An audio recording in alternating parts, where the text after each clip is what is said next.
விவசாய கண்காட்சிக்காக போயிருந்தோம். அங்க நெறைய நாட்டு விதையெல்லாம் சேகரிச்சு வச்சிருந்தாங்க. அதில நமக்கு புடிச்சிருந்த தக்காளி, கத்திரி, மிளகாய் இதெல்லாம் வாங்கிட்டு வந்து நாம்பளே நாத்து விட்டு பார்க்கலாம். எப்படி வருது? நாத்து பண்ணைக்கும் நம்ம விடுறதுக்கும் எப்படி செடி வருது அப்படின்றதுக்காக நாம்பளே அவங்ககிட்டயே ஒரு ட்ரே வாங்கின்னு வந்தேன். அப்புறம் அந்த கொக்கோ பீட் அந்த தேங்காய் நாரும் நாங்களே வாங்கிட்டு வந்துட்டு அப்படியே நாத்து விடுறதுக்காக ஃபர்ஸ்ட் வந்து கத்திரி செடி அந்த விதைய எடுத்து ஒண்ணு ஒண்ணா போட்டிருக்கோம்.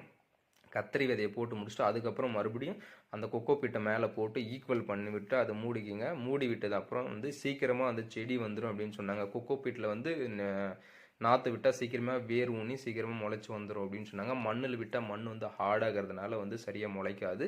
இந்த கொக்கோ பீட்டு வந்து லூஸாக இருக்குதுங்கள, ஹார்டாக இருக்காது, மெல்லிஸாக இருக்கிறதுனால ஈஸியாக வந்து முளைப்பு வந்துடும். அந்த மாதிரி வந்து நாங்கள் 3 விதை விட்டேன். தக்காளி, கத்தரி, மிளகாய் இது 3மே விட்டு வச்சுருக்கேன்.